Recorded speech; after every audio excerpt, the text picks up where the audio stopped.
where he was staying in London, because I don't he owns a place, but he said he's renting it out Yeah, you can't stay there. Yeah. unless he kept a Well, room his for parents himself live for when there he though. comes back.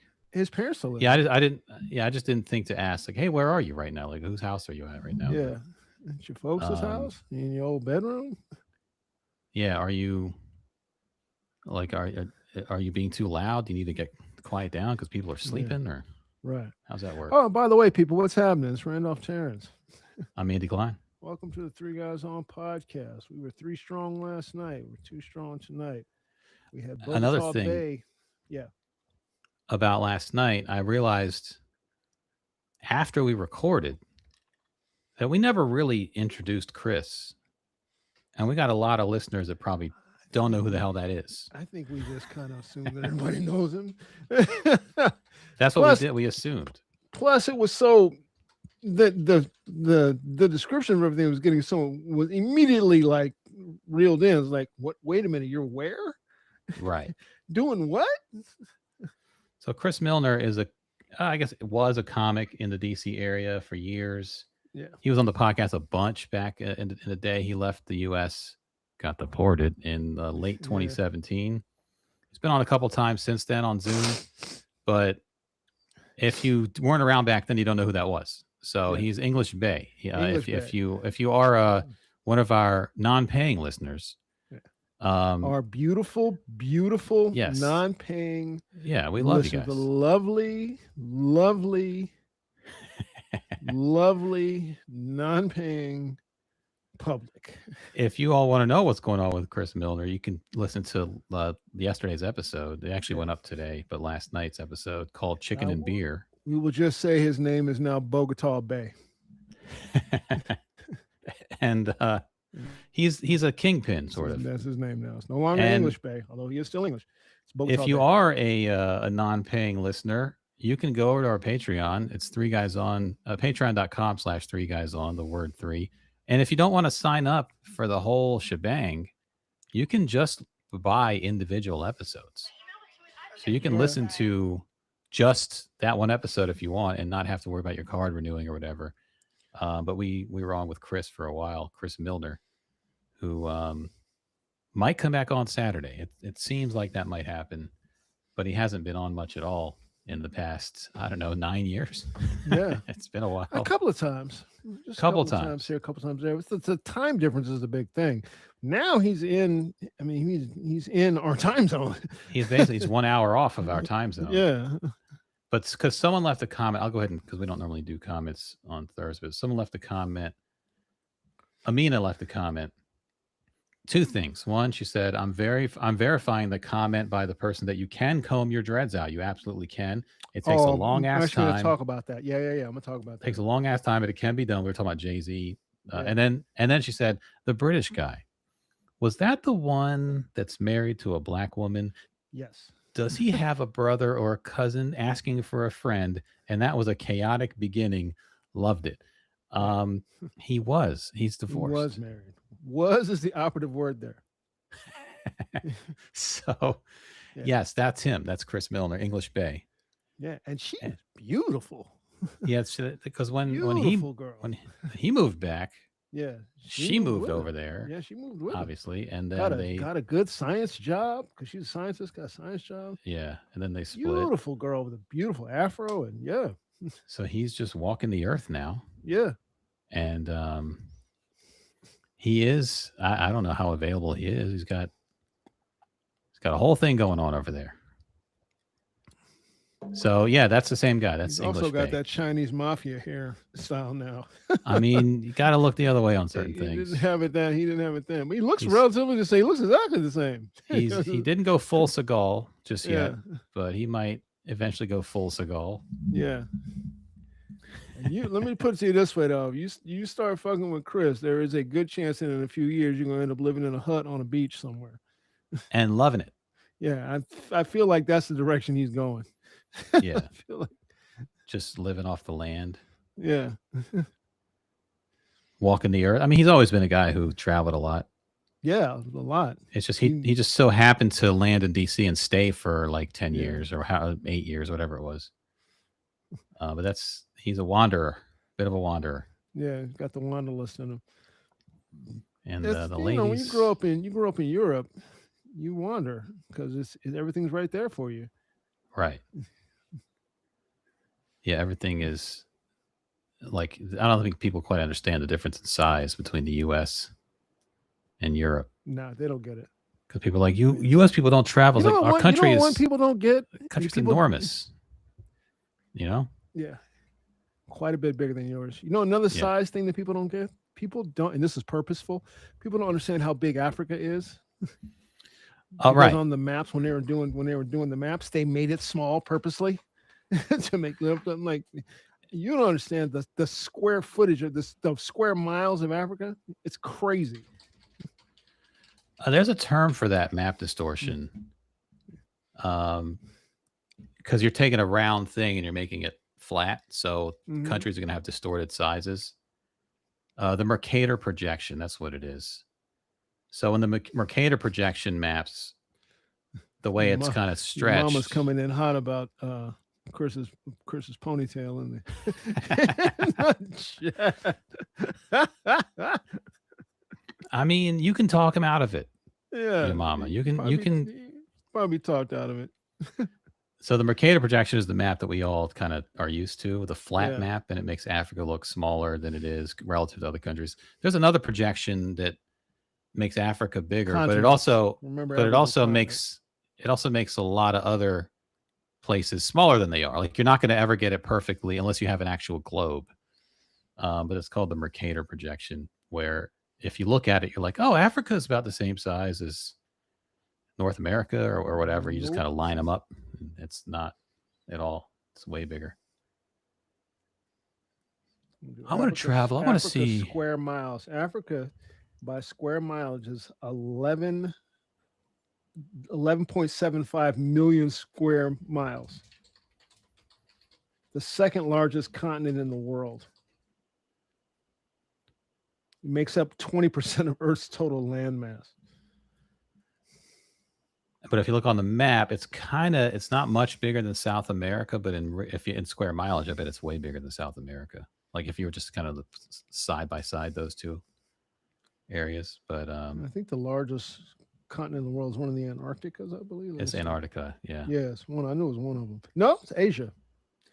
Asia is the Asia. largest continent in the world, which clocking in at 17.2 million miles. That's fucking big. Yeah. Regional breakdown goes East Asia, South Asia. Well, you know why? Because Middle East, all that they're is part of it. counting all the Asias. Right. India, Yeah. As they Pakistan, should. Bangladesh, Indonesia, Vietnam, Philippines. So all the islands and everything. Right. You know, North As Asia, they should. including Russia, the Siberia region of Russia. Central Asia, which is three stands: Kazakhstan, Uzbekistan, and Turkmenistan. And then Western Asia, Turkey, Saudi Arabia, and Iran. So they're Right. counting all of that. Isn't part of Turkey in Europe though? I don't know. I think a little Let's sliver of see. Turkey is technically part of Europe. But I don't know I don't know where the line is, but here is a map of Africa. I don't know if you can see this. Let's see right there. See that this color right here? That's right. the United States. Right. inside of Africa. Below that, the red is China. And then next to that over here is India. And then this little blue sliver, that's Eastern Europe.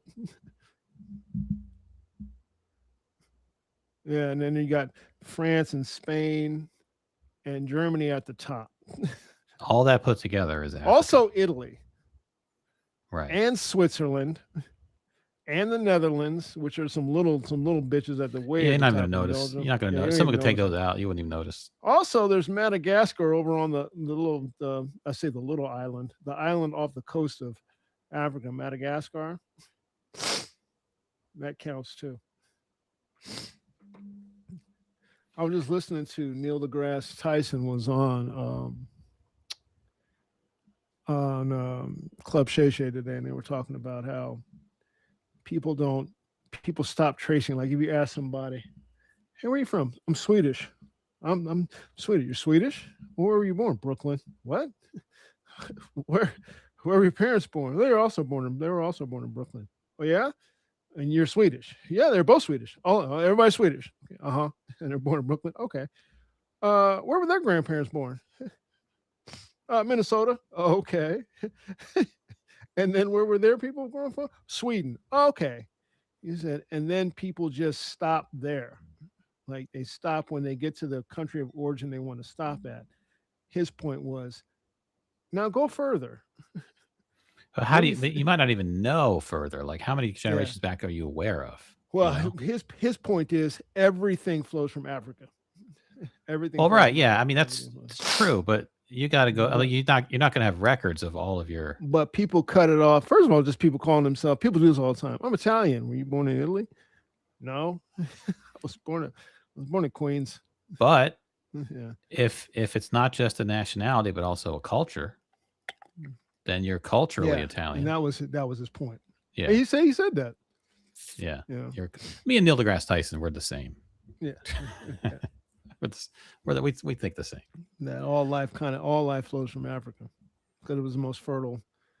But then that question, that's a meaningless question at some point. It also has the most ethnic diversity of any continent on the planet. Because then you can't ask anyone where they're from because it's the same answer for everyone. Yeah, that would be his point. But then that's no fun. You can't talk about different cultures. We're all from the same place. Can't talk shit about people. Oh, okay. No, not talk shit. You just can't. Place. It's just we're all from the same place, but it's just through different genetic reasonings. Like generally the lack of sunlight. The further away you get from the sunlight, the less melanin you need. Right. The more you're adaptable to shorts in October, for example, or right, yeah, or no coat in December, no coat, flip flops. Yeah, I mean that's the thing. Hey, some people are just adapted to cold climates. Yeah, nothing wrong with that. I'm not cold. You guys are cold. I'm not cold. Fine. Yeah. It's fine. It feels good out here. Totally fine. Well, I'm sorry. I'm Nordic. Okay. Yeah, it feels good out here. That's how it is. Here's the thing that I just found out today. I forgot, and I said, "Oh, I got to talk about this on the pod tonight." I just found this out from that young lady I follow, the sports writer I follow. Did I lose it? No, I didn't. I didn't lose it. By the way, that TV behind you might get YouTube to well, all right, interrupt. It might. I've heard of that happening. We've never had that happen, but I've heard of that happening. YouTube's bot will say you're broadcasting without the express written consent. Just as I walk over there, Caitlin Clark's yelling at a referee. just as I walk over there. Yeah, well, she's culturally a yeller. That's what she is. Screaming at a referee. She yells at people. Got to work the refs. Culturally? Got to work them. Trying to get to this. There it is. Today, January 4th, is the anniversary of the Cleveland Summit, also known as the Muhammad Ali Summit, June 4th. Excuse me. Also known as the Muhammad Ali Summit. It was a meeting on Sunday, June 4th, 1967, among 12 leading African-American men, 11 athletes, and one politician on the east side of Cleveland, Ohio, which football star Jim Brown organized in response to Muhammad Ali's refusal a month earlier to enter the draft for the Vietnam War. Just real quick for Occupy Rap in the chat. Caitlin Clark is white. Okay. We've established that. Caitlin Clark is white. Yes. Culturally. And physically. Right. One more time, Andy. Caitlin Clark is white. And you know what's right next to that on the number pad, on the sample pad? Give me the white girl. Back to back. Give me the white girl. Caitlin Clark is white. I've got a whole block of white. What you need to have right next to that is Michael Eric Dyson. I do, but it's in a different spot. I have not dated white women. Not that's a problem. Not that that's a problem. Graham Plattner's gonna have to crib that speech. It's gonna be Graham Plattner in about 2 days. I ain't trying to holler at her. I ain't trying to be with her. I have not dated white women. Not that that's a problem. I have not dated Republican operatives. Not that's a problem. That's not a problem. Not a problem. Graham, your voice has changed. You're a Nazi. All right, you're back. There you go. It's back, baby. So Jim Brown put this this summit together in response to Muhammad Ali's. Basically, they went over there to try to talk him out of not entering the draft. Talk him and then into going to Vietnam. Yeah, then. to going into the draft. Just go ahead and take the draft. All you're gonna do is just do some boxing exhibitions. You'll get your license back. Everything will be fine.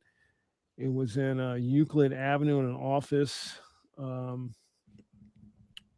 So the participants were Kareem Abdul-Jabbar, Muhammad Ali, Walter Beach, Jim Brown, Willie Davis, Curtis McClinton, Bobby Mitchell, Bill Russell, Jim Shorter, Carl Stokes, Sidney Williams, John Wooten. By the way, all the athletes are Titans. Okay. They're all Titans, all the athletes, which is pretty much all of them. So they went in skeptical of Ali's position against performing, but 3 hours later, they all got right behind him and were like, yep, we agree with what he's doing. We're not going to let him be punked out. So, yeah, I guess were they all to a man? Most of them had actually served in the military. Were they all to a man in favor of him going? Or were they just trying to, or some of them might have been on the fence, right? Like, let's hear him out kind of thing. Yeah, well, they were all, they all wanted him to go. Like most of them, Brown, McClinton, Mitchell, Shorter, Stokes, Williams, and Wooten had all either been in the military or had already gone on goodwill missions. Had already gone to go visit troops in Vietnam and shit like that.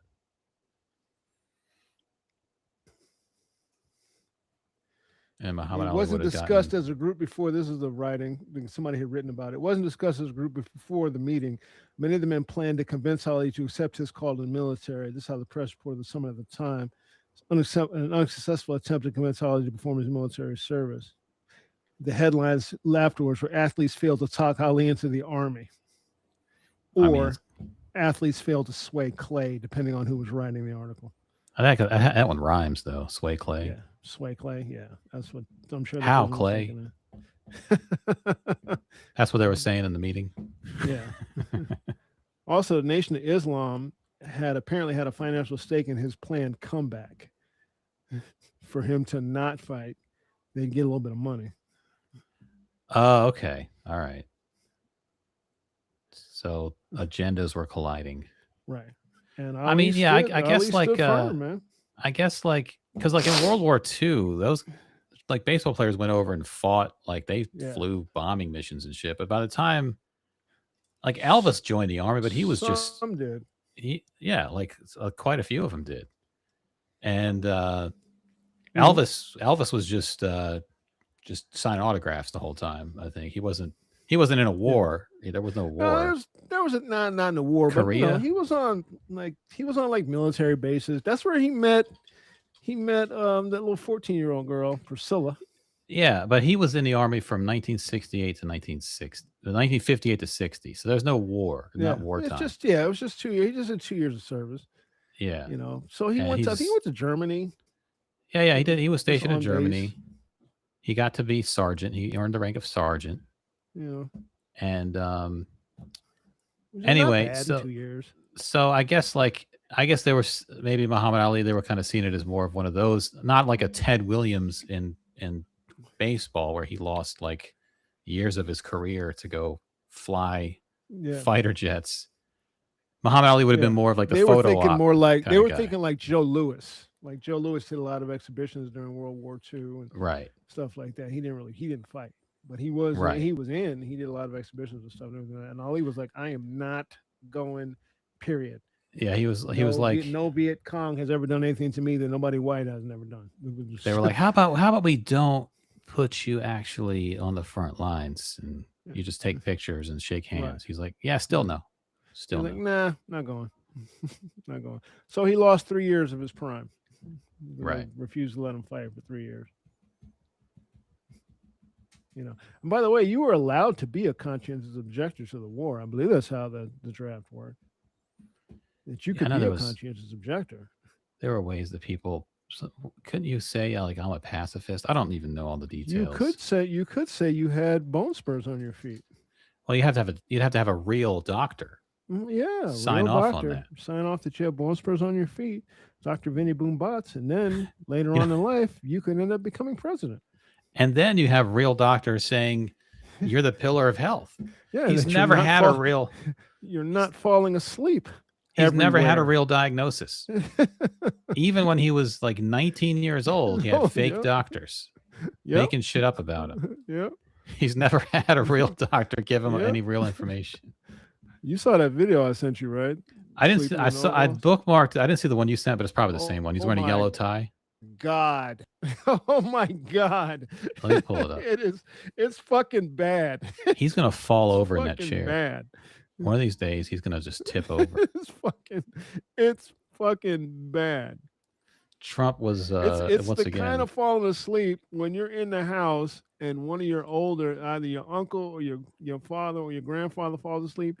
It's the sleep where you become quiet because you don't want him to wake up. You don't want to disturb him. It's that kind of sleep. Right. And then later you hear a thud because they Yeah. just fall out of the chair. Like that's the only thing missing from these videos. Nah, We you haven't learn, seen you learn to that. stay close so you can put the hand on the chest and kind of pull them back to the chair if they start to lean out. They fall out, they thud, the cat goes scurrying away. What the fuck was that sound? All right, here's the video. Yeah, it's fucking bad, man. It's the video I bookmarked. It's only 7 seconds long. he's Look at all the way that shit that he is about to go down. He's tipping over. Warmth of a job, an economy, a community, a family. And for too Watch that long, guy on the end. Look at that dude over there on the left. That dude's This worried. Because he's going to be the one that has to catch him. Yep. He's the only one in position to catch him. warmth of a job, an economy, a community, a family. These guys aren't even looking at him. Yeah. Like he could fall Look out. at the eye. Look how he opened up his. He's doing that sleep thing where you open up your eyes and you fall back asleep. Yeah, he doesn't know where he is. For too long, Yeah, there's probably a longer version of this video, but that's the Fucking gist of it. This shit is embarrassing. Jesus Christ. He's a pillar of health. He's the healthiest president probably of all time. Like that's what the doctors. Probably. We're not the quite real sure, but we doctors. think it's all time. This is actual doctors saying this. This is not some bullshit. These are people. This is not Cheyenne Bryant. This is a real doctor saying this. No, this is a real doctor. Yeah, I think all the clips I've seen are that short, like 7-second clip. I want to see the longer one. Someone probably has it out there to see if he's like swaying back and forth or. So Ted Lieu was talking to Marco Rubio yesterday. He was grilling him. He was like, the president falls asleep, right? And Marco Rubio was like, he never falls asleep. This guy works harder. He's up. He's always calling me in the middle of the night. He's up. He works hard. He never sleeps. He goes, you just lied under oath. You just lied. That's a falsehood. I've never seen him fall asleep. What are you talking about? It's like, you just lied under oath. Here, watch this video. And then he played the video and fall asleep. He was like, are you saying we're not all seeing him fall asleep right there? Play the video and he's making that Donald Duck snoring sound. He's blowing the curtains as he exhales by the window. There's a little candle that blows out. Well, it doesn't blow all the way out. When Right. he blows on it, it gets big, and when he sucks in, it gets Sucks small. it in, yeah. It gets big and it gets small. That's basically where he's at. I mean, they need to, you know what they need to do? They need to put bolsters on the side of his chair like a race car. That it kind of hugs you and keeps you straight up, and maybe a 5-point harness. They need So to he do can't stop fall having either do that or stop having these little things in the middle of the day. But that's the thing. He can't. I mean, he does tweet like 100 times every night at 3 a.m. Right. But you can't have. I guess you could. If you're the president, you can schedule it for whenever you want. You can have briefings in the middle of the night. It might not go well because he's going to be rambling. Wide awake, but rambling. Maybe this is the best. This is the best of a bad situation. They just get him out there, try to make it quick, hope he doesn't fall asleep and fall out of his chair. Because that's going to happen at some point. He's going to just tumble to the ground. He's already, he has said that in his speeches, like he sort of has indicated he has a fear of falling. Remember when he was like, "Oh, Obama would just bop up and down the steps. I can't do that. I'm afraid I'll fall." Ha ha ha. Like, yeah, because It's like, Obama is an actual athlete, unlike, let's say, your Secretary of War, who runs like he has new legs. hardcore. Yeah, but it's like he probably does really think like, oh shit. Every time he goes down a step, each step is oh shit, oh fuck, oh shit. We were talking about Pete Hexis in the gym the other day that we kind of all agree that we've never seen anybody that unathletic. Any adult, Right. particularly an adult who had done military service. Like, how are you this unathletic? Like, I mean, there are just a simple sidestep. You're that unathletic? How's that possible? there are people for sure who are less athletic, who are Absolutely. unathletic. But usually when you see those people, you're like, yeah, that person unathletic. But he kind of puts himself out there as a guy athletic. who loves to get in that gym and mix it up with the younger guys. Yeah. You know? Like, how are you this unathletic? How? How? He's not very coordinated. That's you know? crazy. It's crazy. It's like, how? It's all for show. He's does pull-ups for show. I mean, if you want to call them pull-ups. I mean, they're showy. You know, he's grunting. Ugh. Every time he's grunting. 3, 4. Yep. 5. Jesus Christ. 6. 7. Oh. Oh, and then he's got to make some insane face. You know. Oh yeah, he's got a mug to the camera. Yeah. Come get. Smack somebody with a pathetic looking high five. He talks like Duke Nukem, but he means it. Yeah, the high five is like the same hand. You know the high five I'm talking about, where it's the same hand, like the thumb is on the same side of the high five. That high five. The very perfectly lined up. Yeah, which is like, what kind of high five is that? You know, I call that the golf high five. I bet his inner monologue is just Duke Nukem. Probably. He just looks in the mirror like, damn, I'm good. Like all that over the top 80s action movie like inner monologue. Probably. That's what Duke Nukem was parodying if you ever played that game. The song he hears is that Hearts on Fire. Hearts on from Rocky IV. Hearts on fire. That song he hears. Get some. That song's going in his head. That's who's leading us. White mediocrity. I remember. That is who's leading us. I'm looking at the Duke Nukem quotes because that was the thing about playing that game. It was like a first person shooter, but then the main character was actually a character, and not as opposed to like a nondescript guy. Yeah, this is the shit that Pete Hexis says. Come get some. Let's rock. I bet he says Is there any of them saying it out there? I bet there is. Hail to the king, baby. I remember that. There must be video out there of his quotes. Because he'd just be like shooting aliens and he would just go, get some. Which is probably what Pete Hexis hears. Oh yeah, there's videos of all his one-liners. Right. There's like several minutes long. Of course. Because there's a lot of them. Okay, yeah. This is the Duke Nukem I remember. I used to play that game all the time. There's a fly in here. I had a first-person shooter phase back in those days. All right, this is some Duke Nukem quotes. Or Pete Hexis. Either or. This is what he says. This is how he sounds. I'm Duke Nukem, and I'm coming to get the rest of you alien bastards. That's exactly what he says. The 80s music soundtrack. Yep. Get and die. Eat shit and die. Baby. Nobody steals our chicks and lives. Who wants some? Now you see me? Now you're dead. That's Pete Hexis has that thought running through his head. Absolutely. Anytime a senator questions him, he's like, "You gonna question me?"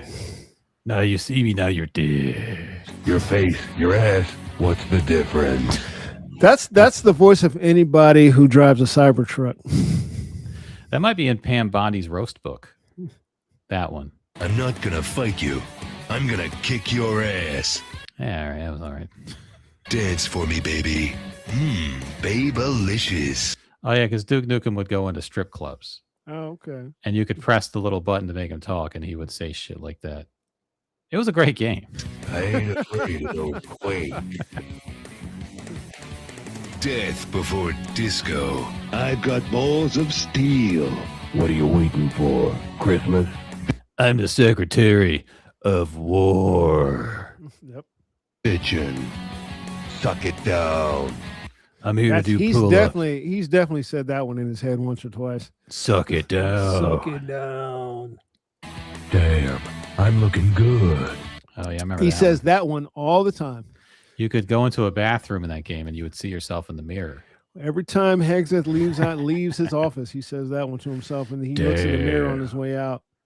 I'm looking good. There's only two ways this can end, and in both of them, you die. You die.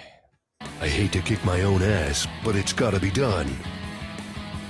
I'm gonna get medieval on your asses. Let God sort them out. Oh, he definitely that's says Pete that. Hegseth, yeah. He definitely has that one.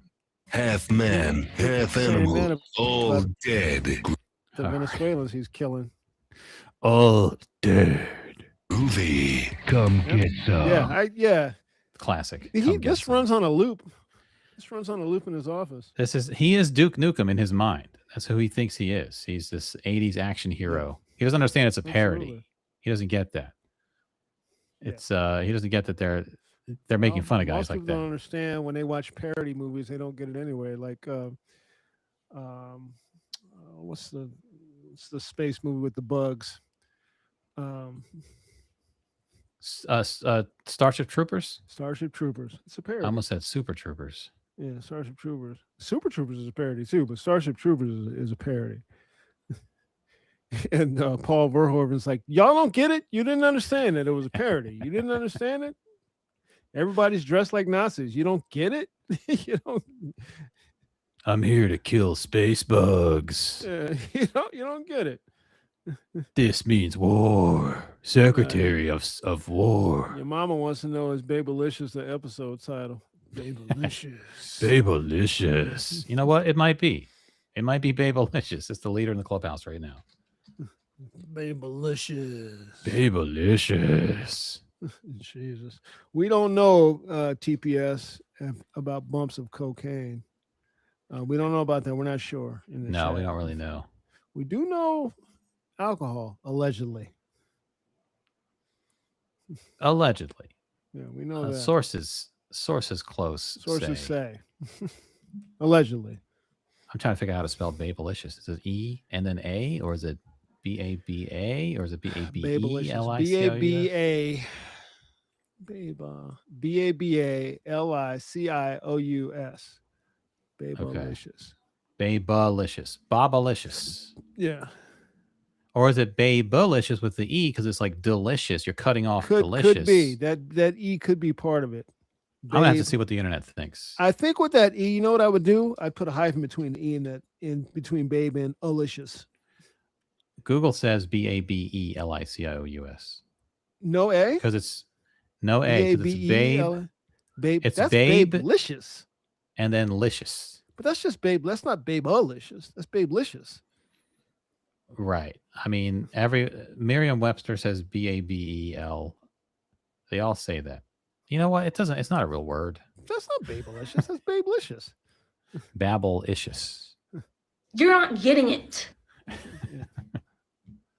Babelicious. B They just took two words and stuck them together like warfighter. hyphen A-L-I-C-I-O-U-S. Yeah, I the hyphen makes it a little, I don't know. Babelicious war. It's not aesthetic. There is a fly buzzing around in this house that has fallen in love with me, and I can't kill this motherfucker. Call yourself a fly. Well, it's time to die. time to die. Time to die, fly. Yeah, you asked me yesterday about we had kind of started talking. We started talking. We got the call from Bogota Bay. Bogota Bay. Bogota Bay. And you asked me yesterday about if Kevin Hart saying that he wouldn't. If I asked Kevin Hart, why do you have a white nationalist on stage, he would say he's not a white nationalist. What do I then Most likely say to that? Most likely. That is probably what he would say. That's your opinion of him. That doesn't mean he is just because you call him that. And the thing is that's a trick bag. That's a trick bag response that a lot of people use, because they know that in the trick bag you can't respond to it. It's a trick. Well, also, I mean, it's from his point of view, it's rejecting someone else's framing, because you're letting someone else frame it in a way that what you need me to do is reject everything I've seen that this person do. That's what you need me to do. And you need me to agree with your framing of this person that you've seen. We watch the same things, but I have to agree with your framing of it. Well, I have to at least allow for your framing of it. You can discount my framing, but I have to allow for your framing. If I say, you talking about the guy that spoke at that white nationalist convention that we saw in Manhattan, you talking about that, where they just stood up and just everybody talked about brown people, black people. You talking about the guy who supports people that says Haitians are eating dogs and cats. You talking about that guy. You talking about the guy he supports the man who is actively impeding black growth right now. You're talking about that guy, right? Well, he doesn't support everything about him. And I'm supposed to, but then I have to then your answer to that would then have to be, wait, he's not doing those things. It's either he's not doing those things or he's doing those things, or he doesn't really support those things. Well, why did he go? Why is he actively doing these things if he doesn't support these things? Yeah, I don't know what he would say. He might cop to it. He might say, "Yeah, that's who he is." But he's also a big name in comedy, and that he's a great roaster. And I mean, it's a hypothetical debate. Of course, it's putting words in his mouth on what he would say. I don't think. Yeah, because no one's asking. Whatever he says, I don't think you would accept it unless he says, "Yeah, I fucked up and I put a white nationalist on stage." And I think he knows no one's going to accept what he says unless he says that, and he's not going to say that. He's not going to say that. The point of that is that him not saying it's a trick bag, because it's a trick bag that a lot of people use, particularly when it comes to something like that. When it comes to racism, is, man, that person's racist. No, he's not. You don't know him like I do. And then you're stuck. Then you have to say, I think it was Toni Morrison who said one of the big things of racism is your mind trying to say, hey man, that shit is racist. I'm just gonna find that quote.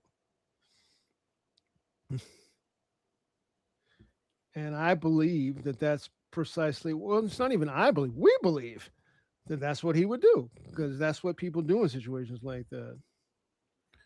Right. I mean, if he truly believed that this was a white nationalist, then he wouldn't have him on his stage. So it's either he believes it and is cool with it, or he just doesn't believe it. And I think for a lot of people, it's like, no, it's just comedy. It was a gig. It was jokes. That's how he jokes. I mean, he even said that. He was like, oh, that's Tony. Like, that's just the way he is. So you just kind of think that that's just the corner of comedy that he occupies. Okay. It's not a value judgment about him as a person. I was booking the comedian, for the roast, not the worldview, the fucked up worldview. I was booking the jokes. For me, that's a trick bag. It's the way this Tony says. This is Toni Morrison. I knew it's a very long quote. That's why I couldn't get off the top of my head. The very serious function of racism is distraction. It keeps you from doing your work. It keeps you explaining over and over again your reason for being. Somebody says you have no language and you spend 20 years proving that you do. Somebody says your head isn't shaped properly, so you have scientists working on the fact that it is. Somebody says you have no art, so you dredge that up. Somebody says you have no kingdoms, so you dredge that up. None of this is necessary. There will always be one more thing. Somebody says this thing, that person is racist. No, he's not. So then I have to dig and find the examples of the racism. And it doesn't matter how many examples I find or how many examples I point out. Obvious examples, just obvious examples that you point out. No, he's not. Well, You yeah. got to I mean, find this another is one. You got to find another one. You got to find another one. no. There's never none of them are going to land. That's the thing. You can say that with Yeah. Trump too. People will say, "Oh, name one." They Name do. three songs. Yeah. And you're like, okay, birtherism. But that was too long ago. Oh, well, shit, I was going to bring up the rental thing. That was way longer. That was too long. So that's disqualified. All these things are like, oh, that's not what he meant. Or that's not how that's just your interpretation of it. right. Or he has black friends. He Yeah. appointed a black guy to Black people liked him. They used to put him in videos. yeah, he's appointed black people to high positions in his cabinet once or twice. He's got some positive interaction. Herschel Walker, he endorsed him, shit like that. So even when it's anything short of like he literally put a cross in someone's front lawn and lit the match, and even that, it would be like he was having a bad day. It was just you got to have some empathy for him. He was having a rough day, and oh, you know what? Liberals forced him to do that, or whatever it is. So it's just the way it is.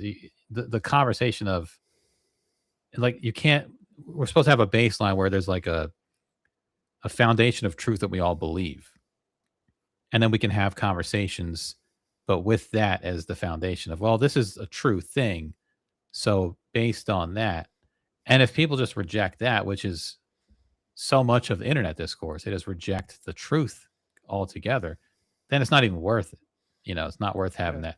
And I'm not saying Kevin Hart is rejecting the truth because he's been even misled or anything. I don't know what is going through his mind, but it might just be it's good for business. Like people do that right there. He might know. Yeah, he might know the truth, but he might but it's to me is all it is like, this is good for the business of Kevin Hart. That right. Whether the reason why you say it is your fault. You keep saying this was your thing, your production. You keep saying that. Then all of it rests with you. All of it. So this guy does these jokes, and then a couple of days later, the Minnesota GOP decides they're going to have a moment of silence for Derek fucking Chauvin. Right. For being wrongly convicted by a jury Derek of his peers. Fucking Chauvin. That's where we're at. The minute they can get him out of jail, they're gonna. They're gonna. But that's what they do with people like this. I'm amazed they haven't built a statue to him yet. They're naming streets after Charlie Kirk. You can't tell people Charlie Kirk's pretty fucking racist. No, he's not. What do you mean he's not? This is what he said. He wasn't talking about black people, just talking about them. It's like, no, he's talking about all black people. They're the proxy that he's using to talk about them. No, he was just talking about these 3 black people. No, he's talking about all of them. He's just going by proxy through these people. No, that's not what happened. The moment of silence thing was this. I'm looking up the story. I didn't bookmark it actually. It's in Minnesota. The Minnesota GOP. Right. There was a convention or something. Let me see. Minnesota GOP delegates had some kind of event. Mm-hmm. That's what it was. So it was the state where it happened. Okay, Kendall Qualls, fresh off the endorsement of Republican state delegate this weekend, was forced to brush off questions Monday about one of the first events at the convention Saturday, a moment of silence for Derek Chauvin in the convicted murderer of George Floyd. This is one of those, like, I didn't see it. It's like Mike Johnson does. In an interview with Chad Hartman of WCCO, Qualls deflected a question about whether he would have okayed a moment of silence. I don't know. That was probably not the venue to do that or the timing to do that, suggesting there's a good time and place. Qualls added, I do have my own concerns about the trial itself and the condition of Derek Chauvin, how he was treated. Now, he was convicted by a jury of his peers, right? Right. So what's the shenanigans with the trial? I have questions about that. He's been mistreated. It's like how Trump talks. He's been treated very badly. It's like how he talks about the January 6 people who were locked up. Treated very badly. He talks about the election. I have questions about the election. I have concerns about the way the votes were counted. It's the same kind of angle they're taking. The same thing that's happening with this Rick Chowcat now. Except What's this happening time, with- Asian people are rallying to his defense. Oh, I haven't seen anything about it. Yeah. I did see. You know what? Hold on. I watched the video. Their footage. It's fucking bad. Of their kid- security cameras? That kid didn't do anything. He didn't do anything. Yeah, I saw the video from like inside the store, and then there's a little bit outside the store. When he's outside, they come running after him. He's like, "What the fuck?" and took off running. Yeah, and then Like, the yeah, camera. you damn right he took off Yeah. running. What do you think he's gonna do? And then they chased him 130 yards.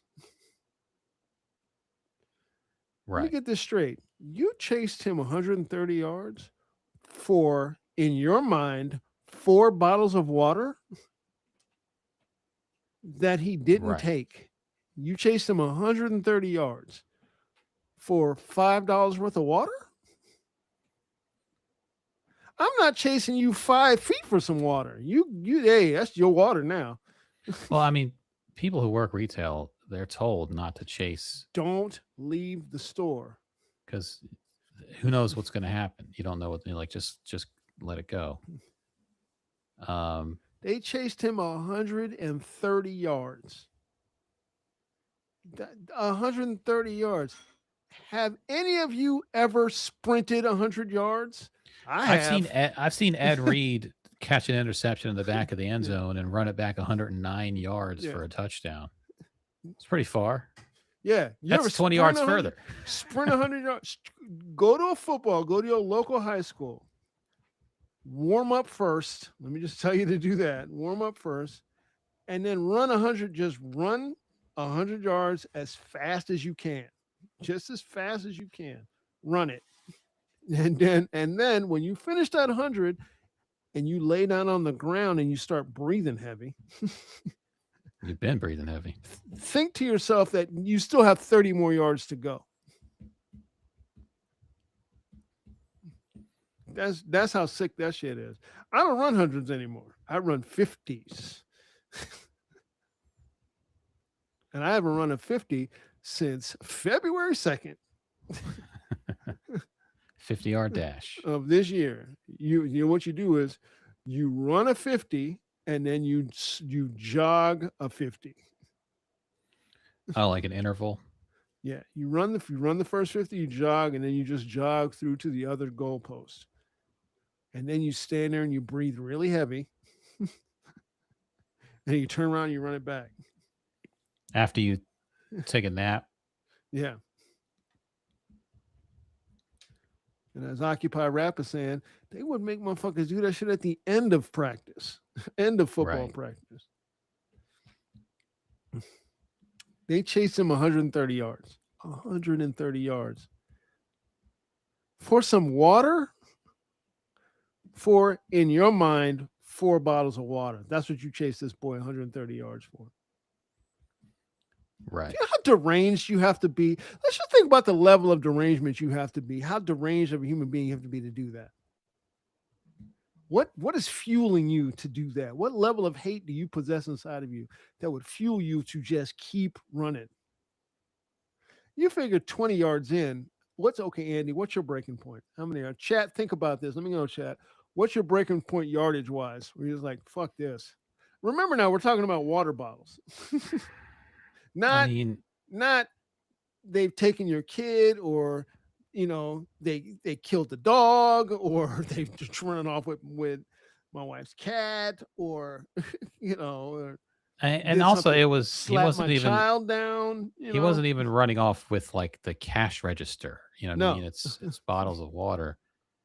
And also like the other Which he thing, I didn't mean, have. That's another thing. right. How did he get But these even bottles if of they water in his believe like, bag? but even if you believe he did, it's justifiable to chase him, you Yeah. know? And so even if they're like pretty sure he took the water, the other thing is, and I don't know enough about this trial. I haven't really looked into it, but did he always have the gun on him, or did he like go get the gun when he saw the kid in the store I and don't then know. start running after him? I don't know. He just like, came out real quick. Like, in was the it in just a video. holster the whole time, or was he like, oh, that kid looks suspicious. Let me go get my gun Yeah, just in case he does I something. don't know. Well, I'm curious about that. The wife was just literally following the kid around the store.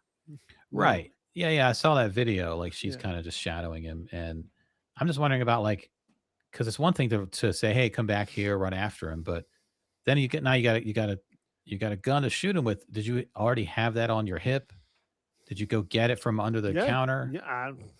Behind the counter? Like that's like, I'll read up on it, I guess. Maybe. I probably won't. But the whole thing, like all those things have to happen. You have to think he took the water. You have to think that's valuable enough to chase him. You have to be willing to chase him that far. And you have to have your gun at the ready. Mm-hmm. In addition to all those things. So was it like, did he walk in? They're like, oh, what the fuck? Hey, slide me that gun. Yeah, go get the gun. You know? Or was it like just always in a holster under his waistband? I don't know. Let me hear it, chat. What's your cutoff? What's your yardage cut? First of all, are you even let's say somebody pushed your mom down. Okay, let's just say that. Somebody pushed your mom down. What's your cutoff of chasing that person? You push your mom down, they take off running. What's your cutoff? I mean, I gotta go size up. I gotta stand on a football field I gotta eyeball it. It's fucking long, man. It's not. I know what it is. For me, you push my mama down, you got 50 yards. 50? If you can get away from me 50 yards, and I only say 50 because I would regularly run 50s. So if you can get away from me 50 yards, you got away. I'll have to buy my mama something. You got 50 yards. And if they outrun you for the 50 yards, then you're gonna slow up. If you push my wife down, I got to double that. So if you push my wife down, I got to go 100 yards. Double? That's a lot. It's 100. It is a lot, but if you push my wife down, I gotta go 100 yards. Trey said no cutoff. You got to stop at some point, right? Trey is out here. It's gonna be like 3 years later. Trey's like, one day he's Forrest Gumping it out here. One day you're gonna turn around and I'm gonna be there. Yeah. Get some. You push Ava down, I guess 150. Okay, so it's increments of 50. The thing of this, well, if you push Ava down, I'm gonna have both my mom and Amy in my ear, like, you better go get him, that kind of shit. So that's motivation too. You're gonna go. Hearts on Fire is gonna start playing. Hearts on Fire. What if someone pushes? I need to have you in sight. You can't just be like, you can't be 50 yards ahead of me when I start. That won't work. Right. But then that's just for show at that point, because you're not going to catch it. That won't start. Yeah. But what if someone pushed all of them down at the same time? Do you add one? I cannot stop. I have to just. That's 300 yards. I can't stop. I just got to keep going. I can't stop. There's no stopping. There's a way.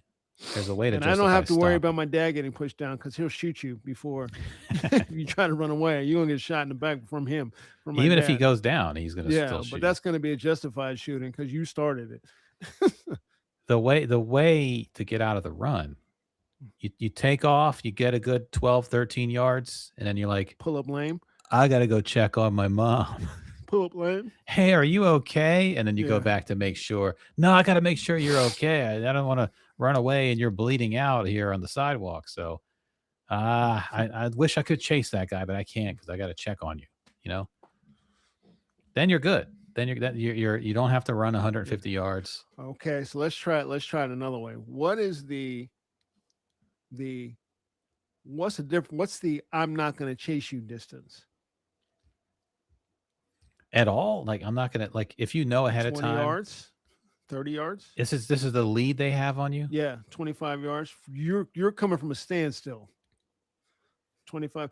I say that because these motherfuckers, he was in the parking lot already when they came out. Right. And Well, as but that's the soon thing. They're as not trying came to. out and yelled at him, he got the booking, which was the Yeah. right thing to do, by the way. Which was,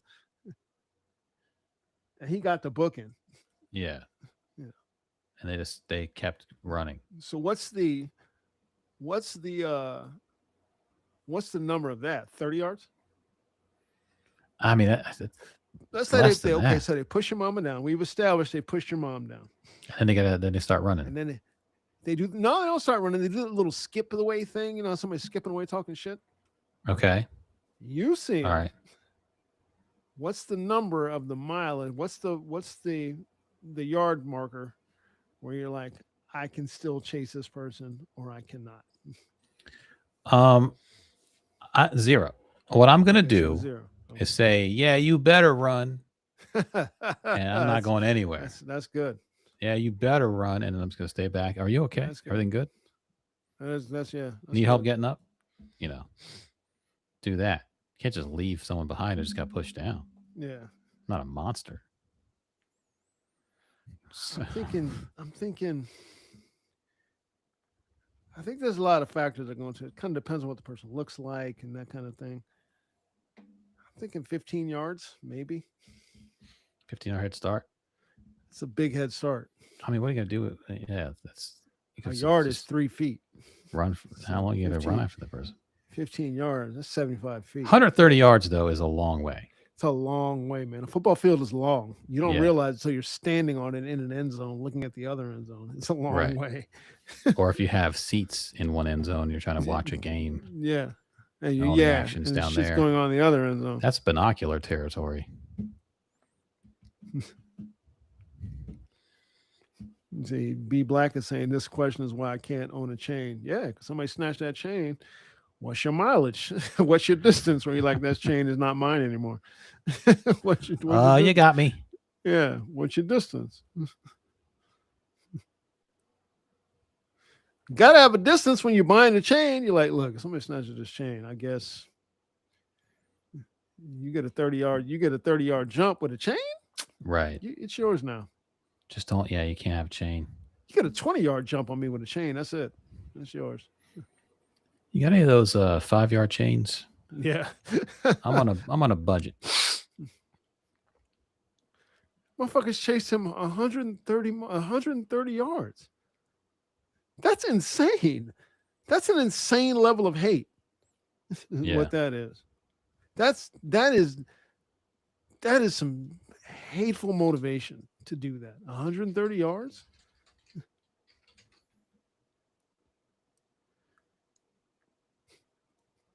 Yes, Occupy Rapper saying, watch the end of a big man touchdown run. They be through. Yeah. Watch the end of that. This big man from Pittsburgh who did a 100-yard run back. I think he went 110. I think he did it. He caught it in the end zone and ran it out. James Harrison. Oh, and the Super Bowl. Yeah, 100 yards. At the end of the half. At the end of the half. That was He against was the done. He was done. And he Right. sprinted the whole way. And that's a big man. And he was done. He didn't even pitch. Usually they pitch. Big guys, they'll pitch. Like, fuck this. Right. Pitch it. He's like, no, I'm getting my touchdown. Did you read the Graham Plattner story? No. I read the This- article. The new one from the New York Times. Yeah, I read the article earlier.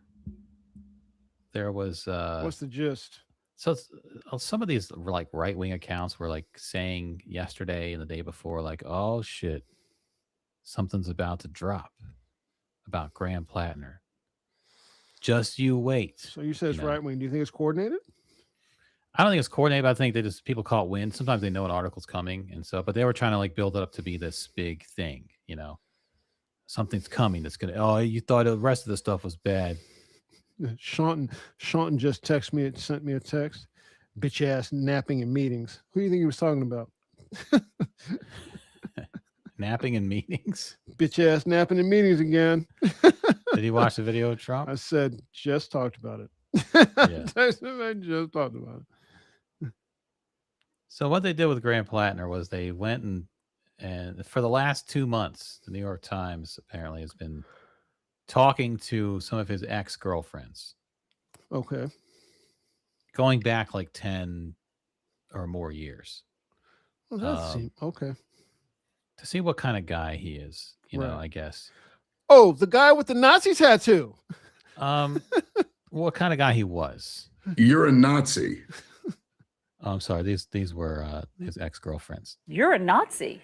So Jesus, Andy. gotta get the right one. It's funny because this article quotes that. It quotes he was on a podcast or a TV show or whatever, and he said, "At no point in this entire experience of my life did anybody ever once say, 'Hey, you're a Nazi.'" That's in the actual article, and I was like, You're a Nazi. "That's exactly where I got that from." That's interesting. Anyway, that was his old quote. Anyway, these they talked to like 3 women that he dated, going back some years, who said that he was not a great boyfriend, kind of toxic in their relationships. One of the women is a conservative, and she has worked for conservative organizations. So of course the other side is like, hit piece. It's a hit piece. The other women are not conservatives. They didn't quite say. One of them said that he was physical with her, like kind of physically threatening, but he didn't abuse her. But he like grabbed her by the shoulder and pulled her out of a car. And this is during an era when he was drinking a lot. I think there was some allegations of infidelity. Basically, so of course now all the people on the left who are defending him, who are in his corner, are like, oh, so he's had some shitty relationships. That happens. He came back, he had PTSD, drank all the time. Yeah. Toxic people find each other and they have these relationships. Sometimes we've all seen it where 2 people bring out the worst qualities in one another, and they get in a different relationship and they don't have those qualities anymore. So it kind of reads like that for a while. And then they talked to like 3 women who have dated him more recently. This guy dates a lot. And they were like, he's a good guy in our relationship. So interesting. Now, I'm not, whatever, the ins and outs of the relationships. Yeah. He drinks a lot. He cheats maybe, or he did 10 years then. ago. That is what it is. Like, and of course he's already said, like, I'm no angel. Is kind of what he has said about himself. But I'm like, Control F Nazi tattoo. I'm like, what's that? Because one of the women, the conservative one. Well, do they know what the tattoo is? I'll get to the. Okay, so the thing about the tattoo. Hold your heart. Talk to Andy for a second, chat. Okay, hey chat. What's going on, chat? Hey, unpaying listeners, we love you. So, the tattoo, the widely reported Totenkopf Nazi symbol tattoo. The woman who was a conservative said back even when they dated, like 2015, 10, 15 years ago, she claims that even when anymore, it really makes me mad. You can't hold it at all. Got to double those Kegels. Yeah. Oh, this has got me to this point. Right. I'm pissed all over myself. So, Occupy Rap said, Graham, bam, thank you, ma'am. So, this woman claimed that he knew about the symbol of the Nazi tattoo back then. Okay, well, how does she know? Because she dated him, and he was like, "Yeah, I got me and my unit." He told got her. These. This is what she claims. Okay. Right. All right. Well, that's interesting because he said he didn't know. That's until like, to me. That's until like to me. That's 20 minutes yeah, before the first interview. right. To me, that's where I'm like, okay, like hold on a second. Yeah. I'm gonna Is pull this up the a couple. conservative woman saying this? Because that Yeah. could be. Well, but hold on. There's a little bit of maybe where there's smoke, there's fire on that. So yeah, that's right, Ash. I'm control effing for certain terms. Control F, Nazi. Okay, so he had this tattoo scandal, and he said, "Don't judge me by the worst things I said on the internet on my worst day 14 years ago," because they were like old Reddit posts and all that. These latest things are more like he's on these chat apps where he's in a towel with his shirt off talking to women, and his wife found out. Like there's a lot of stuff like that. Mhm. The three women, though, let me see. Some of the women, this is from the article, also raised questions about his trustworthiness. Mr. Plattner's insistence that he did not know that his tattoo was a Nazi symbol until it became a campaign issue last fall was simply not true, says Miss Fifield, Fifield, or Field. She's the Field? conservative one, Field? and she has worked for some conservative Field? organizations. She says, after all, she said he had taught her the word for it years earlier, referring to it as, quote, my Tottenkopf. Okay. So she's claiming that he knew about the tattoo way back then, of course, which goes against what he said. And I think she said that he got the tattoo, he said, because his military time and they were like badasses and killers and all that kind of stuff. And they sort of resembled the Nazi SS. The SS, yeah. This is what she says. He kept an AR-15 around. That's random. He had an axe that he used to sharpen, and then he referred to women as axe wounds or something like that. Like a geish, that whole geish. This is all just him being kind of a dickhead, right? Yeah. Okay, last fall, a few months after announcing his campaign for Senate, Mr. Plattner said he had learned from news media inquiries that the tattoo on his chest was widely recognized as a Nazi symbol, and he moved to cover it. Mr. Plattner said he hadn't known what the image was, other than a terrifying-looking skull and crossbones on the wall of a tattoo parlor in Split, Croatia, where he and other Marines in his unit had it done in 2007. He denied it was a Nazi thing. Miss Fifield calls that a lie. Mr. Plattner, she said, knew when they were dating years ago. How many people do you think call her Fifi? Fifi. He called it my Tottenkopf. I would have never known what that was. She said he joked about it being a Nazi tattoo. Miss Fifi, Ms., said he told her that he and other members of his unit selected the tattoo because, quote, they were like a death unit. They were killers and saw war fighters and saw a parallel between their unit and the Nazi Schutzstaffel or SS unit that used the skull and crossbones image. They deliberately selected it because it was relevant to their military unit. Again, this is turning into what he said, she said, right? Yeah. Okay. This is the only thing that I find. This is the most sort of, maybe it's because I'm like a logic fact guy. Yeah. Timeline guy. So he said, I've lived my entire life like a regular person with skull and crossbones on their chest. He said that on a liberal podcast last year. At no point in the entire experience of my life did anyone ever say, hey, you're a Nazi. You're a Nazi. In a private chat group last summer, months before Mr. Plattner acknowledged the tattoo himself, months before he acknowledged it, right. Ms. Fifi told friends that her ex-boyfriend turned Senate candidate, quote, has a Nazi tattoo on his chest. It's a Tottenkopf, she told them on August 20th, according to a screenshot she shared with the Times, an actual one. And then she says, I will personally go campaign for Collins, which she says was a joke. So she has a group chat where in August, she's telling her friends, this guy's got a Nazi tattoo, which predates his timeline of having found out he had a Nazi tattoo. Well, yeah, but we didn't believe then that he didn't know it was a Nazi tattoo. So, like, to me, like, how do you explain that? Did she know, but he didn't know all those years? Like, that's the part where I'm like, if she's got a timestamp on talking about it. She claims he told her what it was years ago. Right. And she timestamps this chat from August 20th. Yeah, but like I said, but we all knew that there's no possible way he didn't know. Like my logic with that was, so you walk into this tattoo parlor, and you don't know that it's a Nazi style. You just think it's a skull and crossbones, and the guys in your unit don't know it's a skull and crossbones. But you know who did know it was a Nazi? It was a Nazi tattoo. The tattoo artist, he knew. He didn't speak English. And I am relatively sure that he said it to you. You know that's a Nazi tattoo, right? I mean, I'm Right. gonna do it, but I'm just telling you, you know what that is, right? Because like his arc, And then you his laughed arc, it off.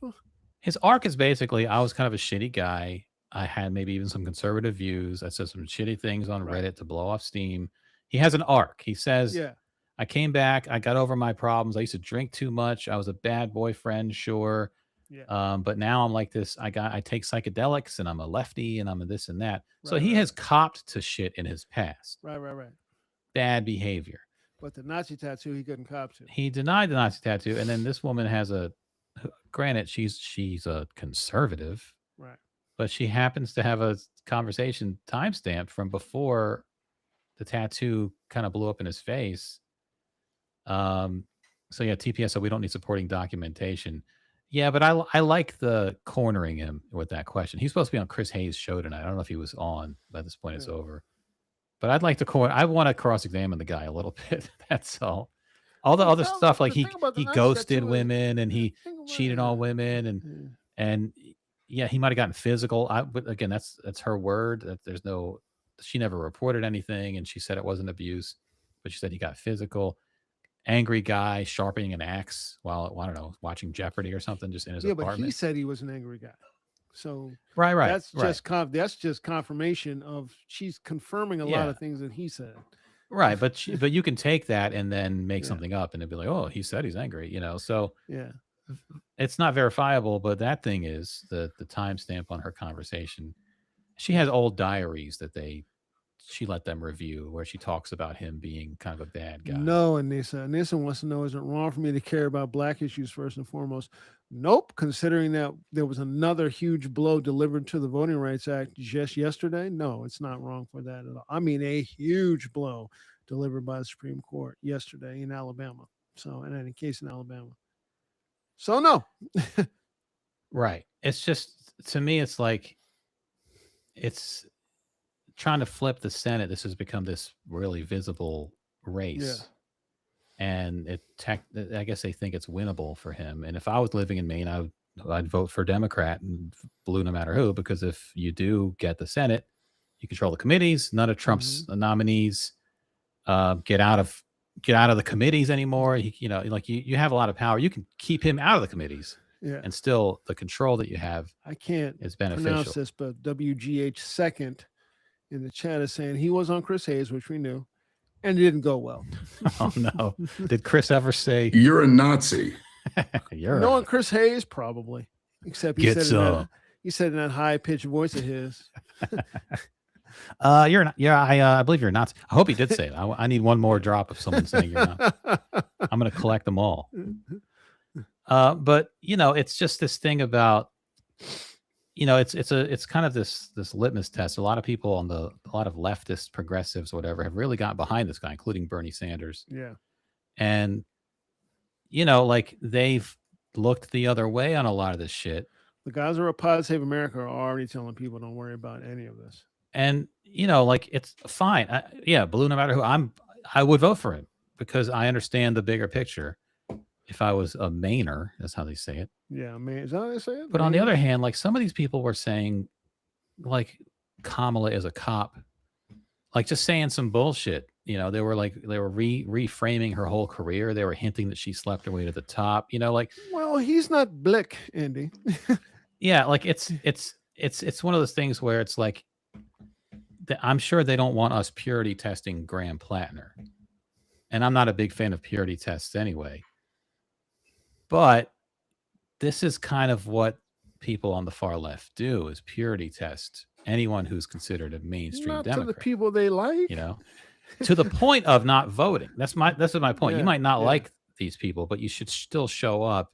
Just because the bigger picture is, no, man, they got to stick to you their can't do anything without power. Ideals. No, man, can't do anything without power. And so No, that's just the sit it thing. out. Like Just sit out. to voting. me, I'm still voting for the guy if I live there, but I'm still like, I mean, he's not. He's going to be he's one of those quiet senators you never hear about. Like there's a bunch of more than likely, yeah. yeah. That's how I'd be like, yeah, get another D in the Senate. But don't that kind of forget D. that the people of Maine have sent Susan Collins to the Senate like 87 years in a row. Right. Okay, don't forget that. And it's supposed to be a progressive state, but they keep sending this bitch back, and she's terrible. So, the thing is, like, okay, so Maine is like I don't know. I really don't know much about the politics of Maine. And he's like he seems to have a lot of support there, and maybe he's better than Janet Mills, the Democrat that he's way ahead of, But it's like, can't we all just kind of understand that flaws and all, you gotta vote for these guys? And I feel like to me, my issue is less with him than it is with his supporters who didn't would give not the same vote if it was right, didn't give the same slack to yeah. So that's because the people in the kind of the centrists and the liberals have demonstrated that they're going to vote blue no matter who. Yeah. And the people on the far left have mocked that idea, and now they want you to do that. They want you to, I thought you guys were all about just voting for whoever Democrats. Like, yeah, but so I think what we don't know what else is coming out of this guy. Like the Republicans might have here. Oh, they got more. I think what you're trying October to say surprise here, Andy, is that far left Democrats ain't shit either. I mean, it just it's like I've said before, just get in formation. Power is the goal. You can say that out loud. You can say that. You can say like, yeah, like we're here we want him to win because it just gives us power. The other side does it. Everyone understands the benefit of that, or should. Also, though, that's the thing about defending a guy like this. There might be 10 more of these articles between now and November. There might be an October surprise where some video comes out of him, saying something crazy or whatever that someone's just sitting on. So I wouldn't, if I'm on the far left, I would if I'm Positive America guy or whatever, I'd be like, let's just not talk about this guy for a while because it's going to blow up in our face. Maybe he might have another scandal and another scandal, and there might be some dick pics out there. There might be a dick pic where you can see the tattoo in the picture, so it proves it's him. Here's my skull and cross boner. Ha ha ha. LOL. And then he sends that. So, whatever. It's just like, I don't know. It's the whole idea of like, hey, hands off Graham Platinum. That's the bigger fear for me is somebody in the chat has just said, is that supposed to be Azrael? He better not turn into the next Zariel. He better not turn into the next Tulsi Gabbard or John Fetterman. That to me is the bigger concern. Not a great track record over there.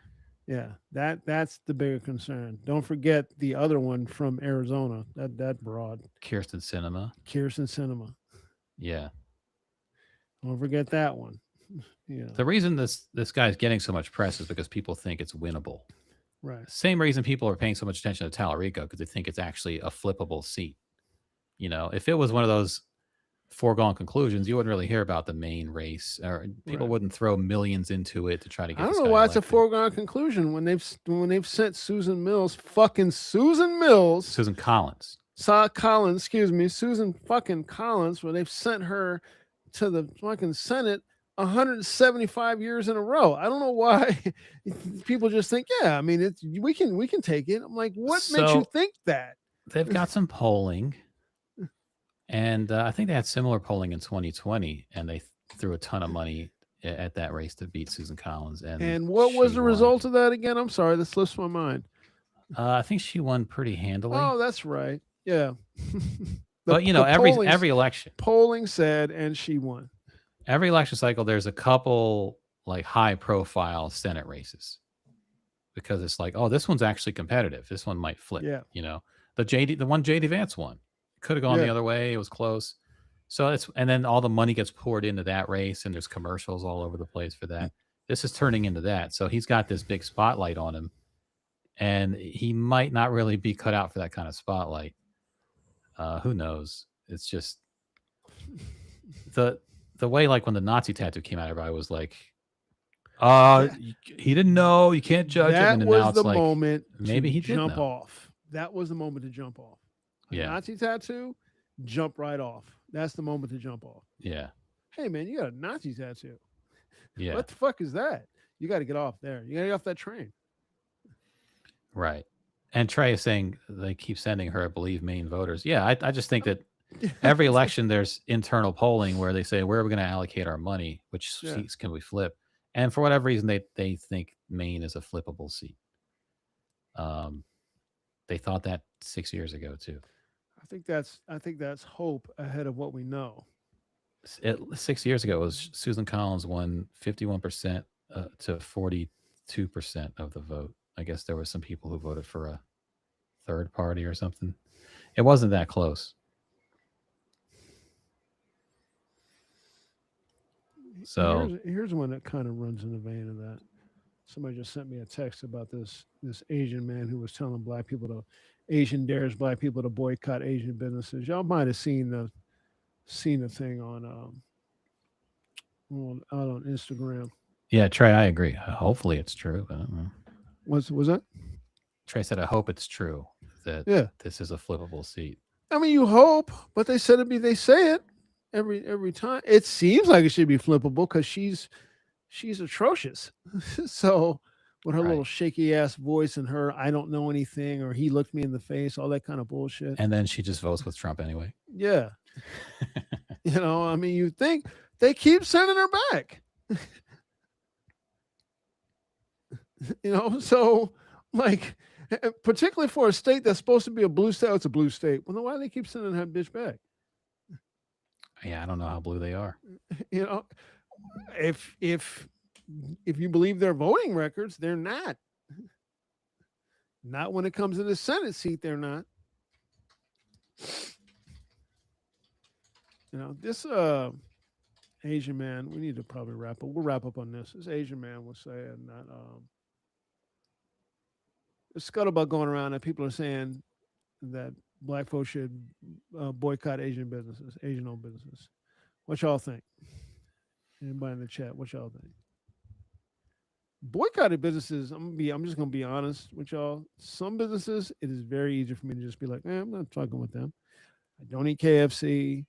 Oh, I'm sorry. Excuse me. I haven't eaten KFC in a while by choice. I don't. You haven't had KFC in Bogota, Colombia. No, I haven't. Apparently, it's fantastic. I had Chick-fil-A today. I always had a moment of weakness. Yeah. Every now and then I'm driving by. I'm like, all right. I haven't had Chick-fil-A in years, and I will not give them my money. You know what is the biggest turnoff for me at Chick-fil-A? I went inside to order. Yeah. And the guy was like, how's your day been going? I was like, oh, fuck. Maybe you don't shut the fuck up. It's worse now. It was good until just this moment. I don't want to have small talk with you, man. just ring me up. I'm gonna go sit in the corner and hunch over and eat my nuggets. Yes, yeah. I don't. Fuck. It was that or like a Sonic. There's nothing nearby that was using my money to oppress gay people. I don't know. But they stopped doing that. I don't believe them. Oh well, the Chick-fil-A sauce is good. I don't believe them. Them I don't fuck with. I stop fucking with Target. I don't fuck with Target. The question would be is, would you stop fucking with Asian stores? I don't go to a lot of them. But also, well, the question is, Chinese spot. Do you just paint with a broad brush where it's just all Asians are now targeted by an economic I think it's thing. easier if you live in the hood. Andy, the staff, stop being friendly. I mean, I'll just a little side note. I used to live near a Sheetz, okay, in Leesburg. They opened up a Sheetz. It was like 2 minutes from my apartment. Coming home from gigs late at night, I get a hot sandwich. Touch screens. You just go to the touch screen. Yeah.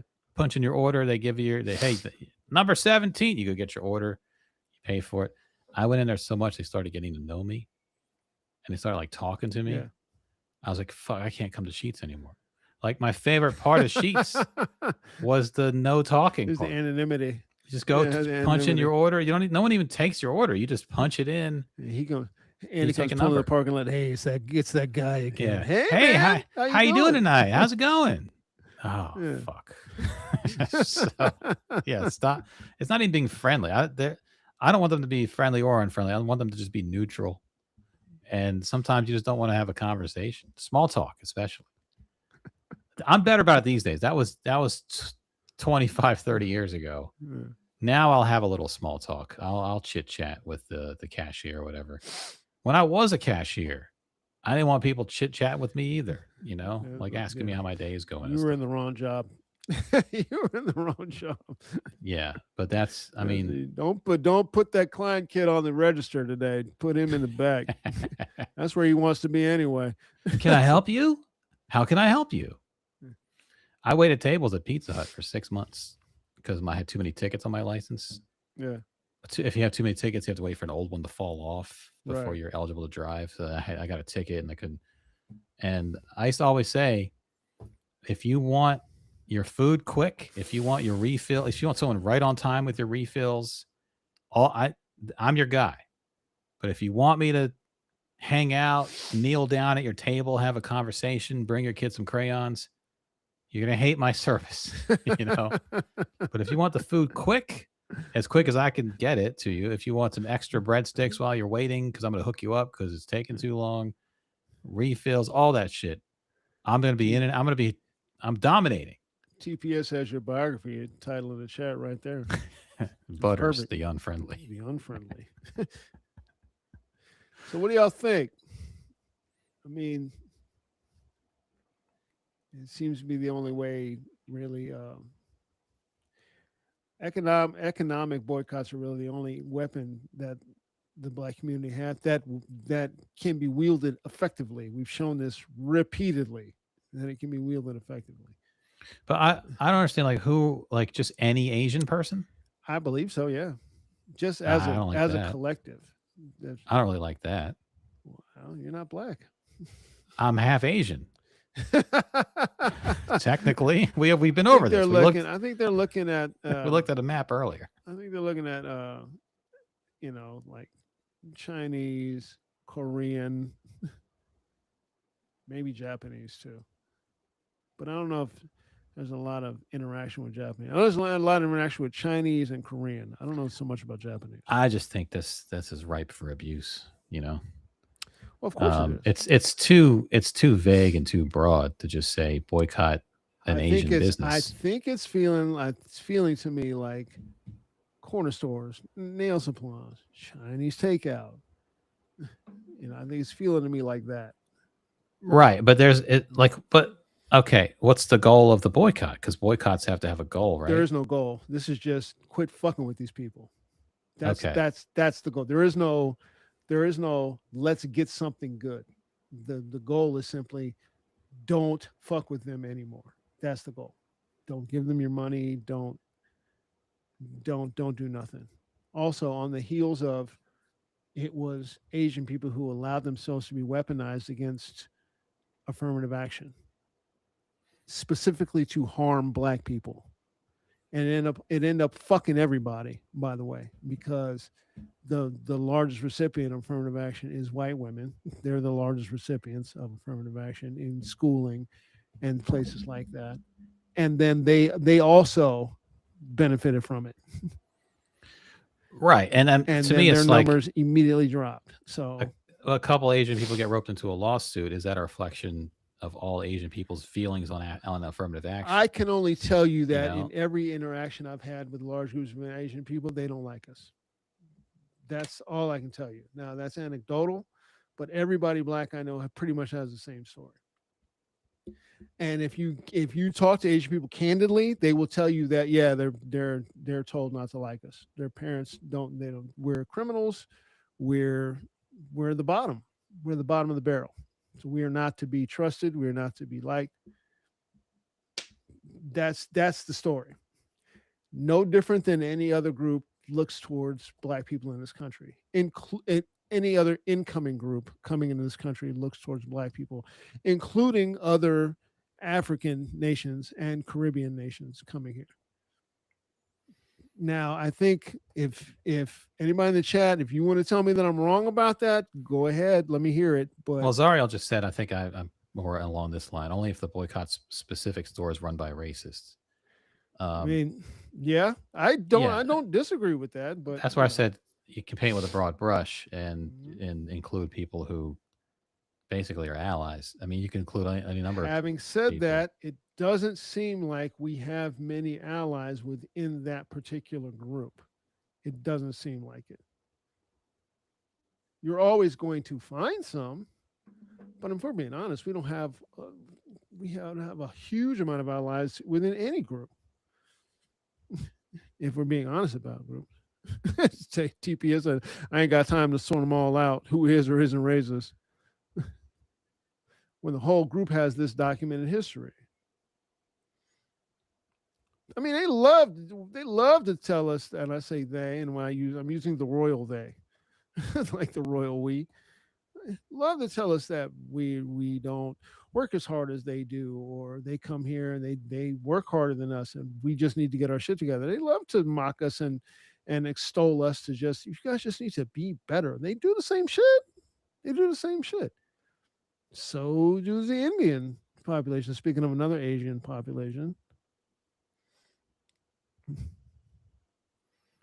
Yeah, I mean, like I just, So, for me, it's always like you don't want to become what you despise. You don't, you want to try to be fair and things like when I well, said earlier, this this is ripe for abuse. What I'm saying is people can be unfair about this stuff too, you mhm. know, and I don't. People need to maybe check themselves on that stuff and make sure their motives are the right ones. But we all know people, Well, it's kind of the way hard people when can be. when it seems like, when it not even seems like, when every group aligns themselves against you, every group thinks less of you.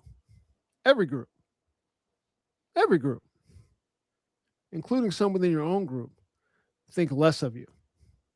Because every group in this country does think less, because we are at the bottom of the hierarchy, purposely. Even though every group wants to be like us, including Jackson Dart, who aligns himself with President Trump, but gets up there and tries to copy all the swagger he possibly can from black athletes. What's up? What's up? What's up? What's up? What's What's up? up? What's up? Go, bug, bull. You want to be like us. You want to take everything from us, but I'm just not going to open a store. Hmm? I'm never going to open a store. yeah. Never going to open a store because it's a minefield out there. Interestingly, that you don't hear this a lot in a place where there are a lot of black people. Let's say who's got the lock on bodegas in I don't know if there's any one group that has bodegas South locked down. Asians? Yeah, you don't really hear And Middle Eastern people run bodegas. Shittiness coming out of there, but you do hear, as far as like Asians in Chinatown don't fuck with black people. I don't know about the other group out in Queens. Who's that? There's a large Asian contingent out in Queens. Kind of down by Williamsburg. Getting off the 7. You take the 7 in. You know where the 7? Remember where the 7 runs through Queens? I've rarely took the 7, but I would take it into Manhattan. I wouldn't take it deep into Queens. Well, I would just take it. I would take it from Manhattan, coming back from Manhattan. We would go to pick up the check. I go to pick up my check from CTI. I would take that one back and then change to the end. Yeah. Right as it came into Queens. So that area right there was very Asian. That stop where you get off. Yeah, I don't. Big turn. Yeah.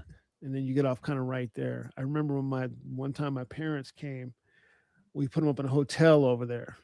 My dad was like, "Oh, are we at Chinatown?" I was like, "This ain't Chinatown, Pop. Chinatown's in Manhattan." That's a little Chinatown. He was like, "No." I was like, "No, this isn't Chinatown." It's the Queen's He's like, version. oh, I had some fried rice from around the corner. It was great. I was like, I don't doubt that it was, but this ain't Chinatown. We're boycotting that store. Yeah. Stop going there. My dad loves fried rice.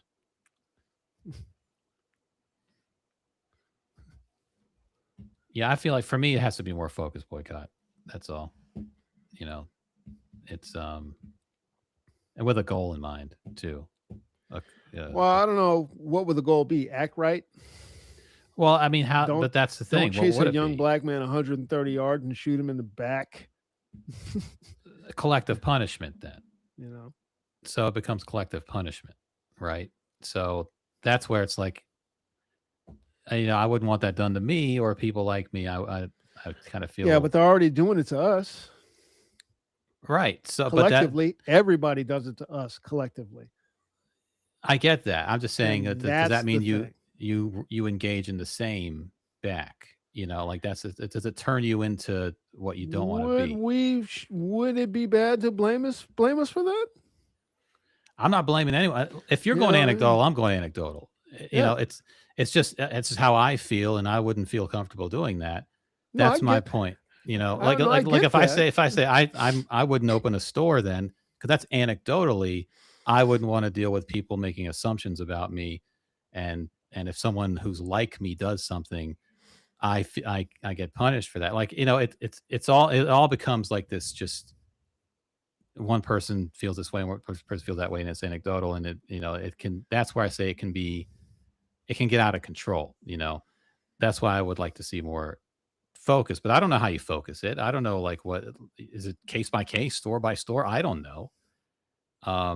Is it even something that makes sense to just in general boycott Asian businesses? I don't know.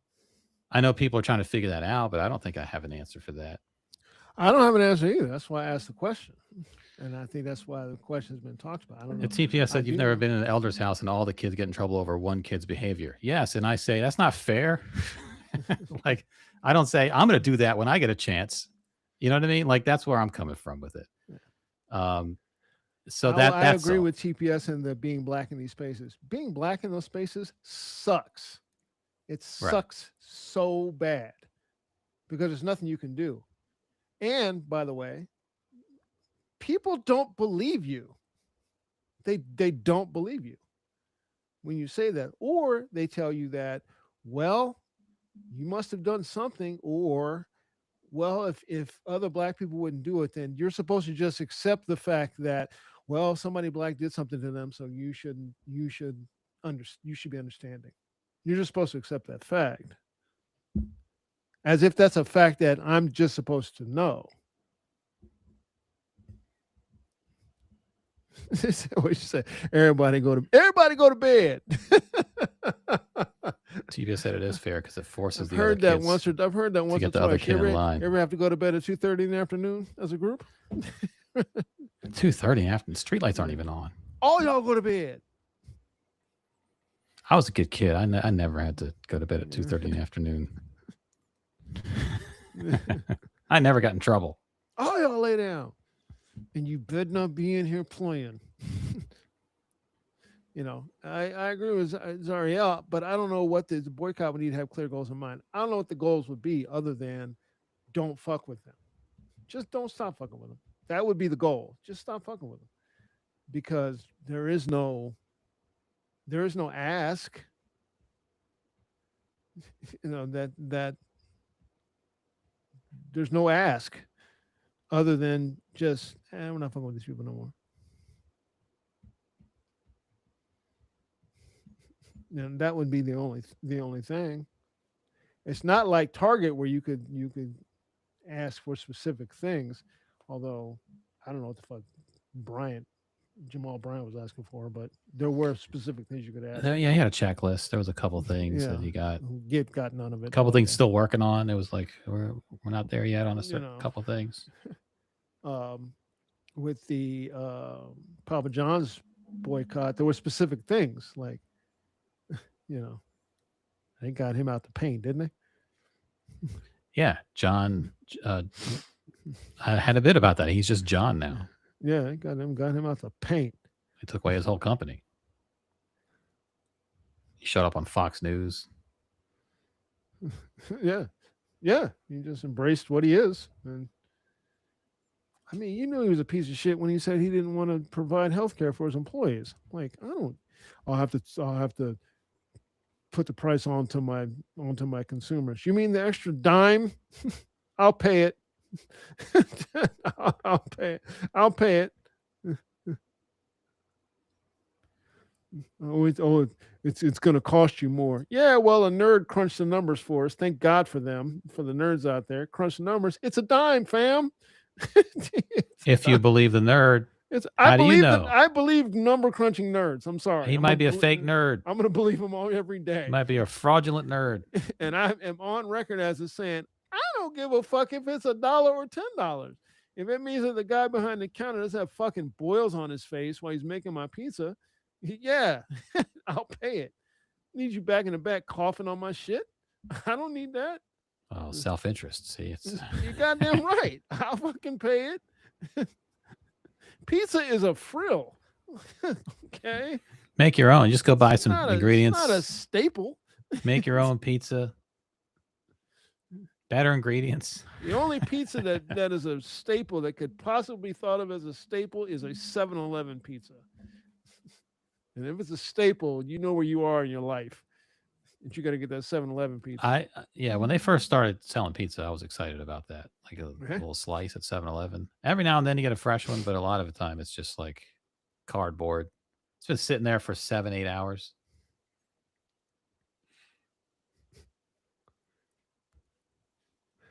Anissa in the chat is saying she's tired of being a better person.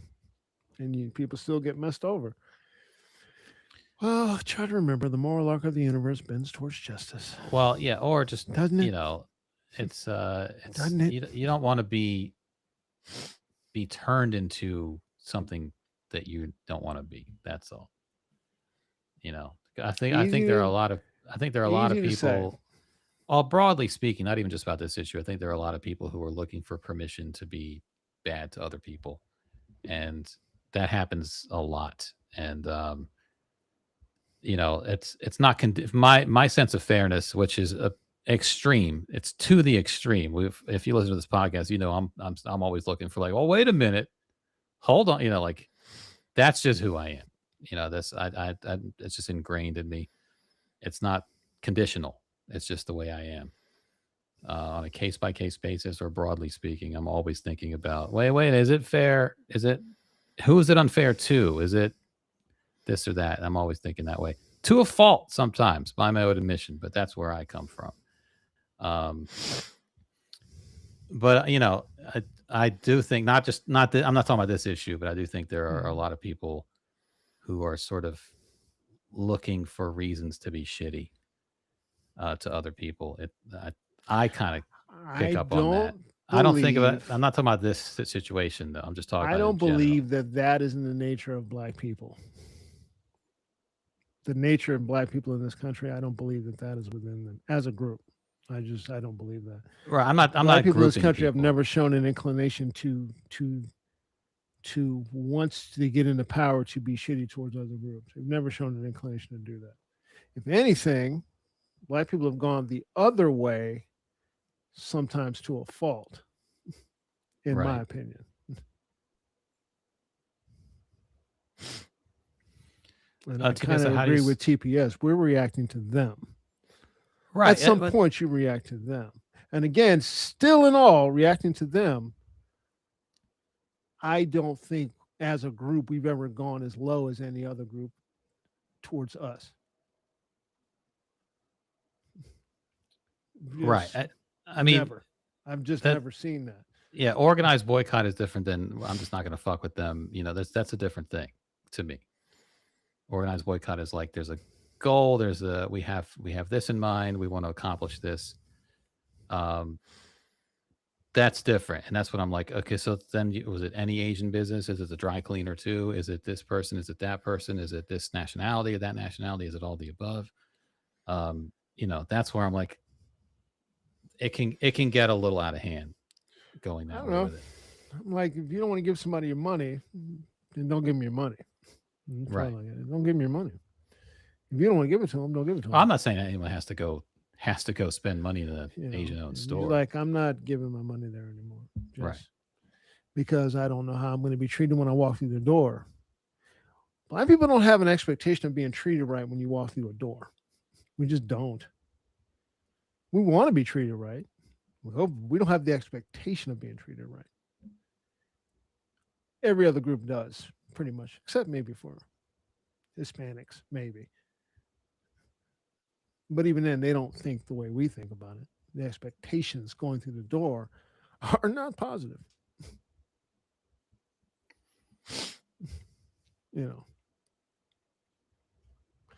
So I don't.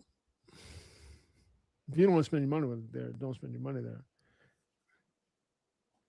But I know what I know. The way we are treated as a community by these other communities. I know what I know through that. And that informs it, that can in fact inform our actions towards these other communities. And then, as Ashley in the chat is saying, hypervigilance, you become hypervigilant. You have to, as a survival mechanism. You better, even though it takes years off our lives because of weathering. TPS said she just threw a water ball in the trash like a basketball. Please clap. Did you yell Kobe? You're supposed to yell Kobe when you do that. Yeah. Only if it goes in. If it bounces around. Hit us with some emails and let us know what you think about the boycotting thing. Hit us with some emails. Let us know. No game tonight. When's the next game? Tomorrow. Basketball. Tomorrow? Yeah. Try to be home. Got a dishwasher. Game 3, which I think is Monday, is the one that Trump will attend. They're gonna drag this shit into fucking. It's every 2 or 3 days. Trump's gonna attend Game 3. And sorry, Knicks, but Obama needs to go to Game 4. Everything he touches. Yeah, that's the one y'all gonna lose. Trump said he's a Knicks fan. You don't want that. Yeah, you don't want him in there. He's gonna want to go in the locker room. He's gonna want to go where the cheerleaders hang out. Yeah, their locker room. The dancing team or whatever. Yeah, do they have those anymore? The dance team. Oh yeah, they got a team. And then Obama the Lakers do. Obama needs to go to Game 4 in New York. I would fucking love that. He just showed up. At first, I thought go to the same game. No, go to the next game. Go to the very next game that he goes to, and then stun on him and go to San Antonio for the next game. I mean, the Knicks might be up 2-0 going into the first home game for them. Yeah, that's gonna be the one they lose, and then they're gonna lose 4 straight because Trump killed their spirit. He's not gonna sit down in the crowd. Obama should go and just sit in the crowd, sit next to Spike Lee. I'll just eating popcorn. Yeah. On the Jumbotron. Yeah. Oh my God, that place would erupt if Barack Obama came in there and just sat down. Came in the second quarter, just sat down. And then James Dolan gives him the Charles Oakley band for life. Yeah. You're not welcome here. You should come in with Charles. Obama should show up with Oakley and just ask him if you really going to keep him out. They've been trying. Wasn't someone trying to broker like peace between them? Yeah, Jordan. Michael Jordan was trying to get Dolan and Oakley to squash their beef. To squash it, yeah. And was it both Oakley sides? I think Oakley went to San Antonio for the game. He went for at least a couple. So Oakley wants to go to the Knicks games. It's Dolan that's never gonna. Right. But if he's got a beef with Dolan, he might say, "I'm never going in there again." But he wants to go. Yeah, Dolan is the one saying, Oakley's a hard man, so I could see him being like, "Hey man, fuck that," But Jordan tried. Well, Adam Silver tried too.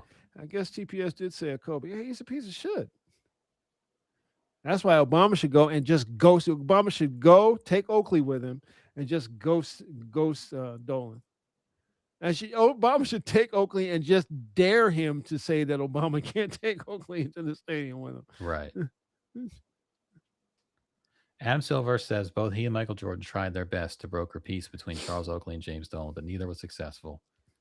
Oakley has been at Knicks road games during the playoff run, but has not been at the Garden. It's Rachel Nichols reporting. Yeah, I'm telling you, Obama could be the one to make this happen. James Dolan's not an Obama fan, though. That's He's the gonna be thing. like, Can you really gonna try and tell an ex-president no? You gonna do that? they love to say no to Obama. They live for that shit. Whole team erupt at you. Okay. Dolan claimed Oakley was verbally abusive. Oakley denied it. They had a 2017. They had a beef, like they got into some kind of Here's what I would altercation ask at a game. So Oakley was verbally abusive to you. What'd you do? What'd you do? You say something? What'd you say? You didn't say nothing. You didn't say nothing. You didn't. He just decided to be verbally abusive to the owner of the Knicks. What'd you do? Dolan he's like a petty guy. That's known, right? He holds grudges forever. Yeah, he's insane too. So on top of being petty. Yeah. So that's the issue. Dolan's the issue. He's not budging on this. Yeah, that's why I would ask him. Oh, he just decided to raise his. What'd you do? I didn't do nothing. No. You didn't do nothing. You didn't do nothing. Oh, I didn't realize there's all this going on. Instead of trying to calm things down, Dolan escalated the situation. He later suggested Oakley had an alcohol problem. Oakley fired back with a defamation lawsuit. He sued James Dolan. I didn't know that. What happened to the suit? Dolan probably settled. He might have gotten dropped. Who knows? So okay, there's more than just that one altercation. It escalated. He was like, Dolan was like, that guy, he drinks too much. And then Oakley Nobody's said, ever said. I never heard that about Charles Oakley. You heard a lot of shit about Oakley, but not he drinks too much. Right. So I don't know if that was years ago. I guess that lawsuit is over now. Yeah. Manhattan federal judge dismissed the lawsuit in February 2020. So it didn't go anywhere ultimately. The judge said Oakley failed to allege a plausible legal claim that met federal pleading standards. Because you got to prove that you were like, your reputation was harmed by it, I guess. It's hard to do that when you're a celebrity. Right. Oh, well. Well, let's see. Well, sorry, Knicks. Yeah, y'all got, but your fucking president's going to be there.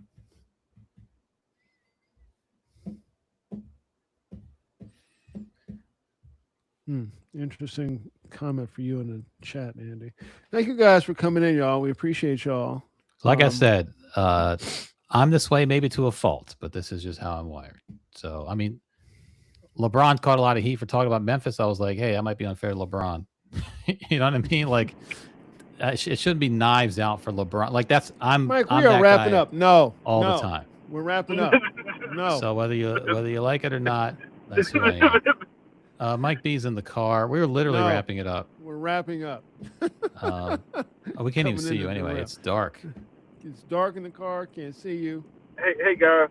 I know y'all was wrapping up. I just wanted to say I miss you guys. We miss you too. And Nixon 5. Oh, Nixon 5. Okay. Nixon 5. That's all I got for y'all. All right. And free my man Charles Oakley. Jump on to Charles Oakley. Oh, free Oakley. free Oakley. Jump on Saturday. I got you. All right. Love you, man. Love you too. All right. He almost derailed it. Let Mike live. No. Almost derailed it. Almost. Almost. Listen, we'll see y'all Saturday. We'll see y'all Saturday afternoon. Thanks so much for coming. Exactly, Occupy. Exactly. Thank y'all so much for coming in. We appreciate y'all as always. Oh, I didn't tell my Jay-Z story. I've read an article about it. I'll talk about it with the hair. About his hair? Saturday. Yeah. I read an article about it today. Yeah, we'll come back on Saturday. And thanks guys so much for coming in with us. We appreciate y'all as always. Listen, if you're watching us on YouTube, come on behind the paywall for Saturdays for the Saturday recording. We record 2 episodes on Saturdays, Monday and Wednesday, and we record another live episode Wednesday night. So just get behind the paywall with us. Yeah, patreon.com/3guys on. All kinds of guests. That was Mike Brown who jumped in, old Mike B, comedian friend, comedian, and a longtime friend. Longtime podcast derailer. You come behind the paywall, you'll understand why. Driving home from a gig, probably. Understand why. Yeah, he's driving home from a gig now, I'm sure. Yeah. All right, y'all. Thanks so much. We appreciate y'all as always for coming in with us. Be sure to hit us with some emails. Let us know what's going on with you. I'm Randolph Terrence. I'm Andy Klein. Hey, and this has been 3 Guys On, and you guys were the 3rd guy tonight. So thank you for coming in. And we are out. You're a Nazi.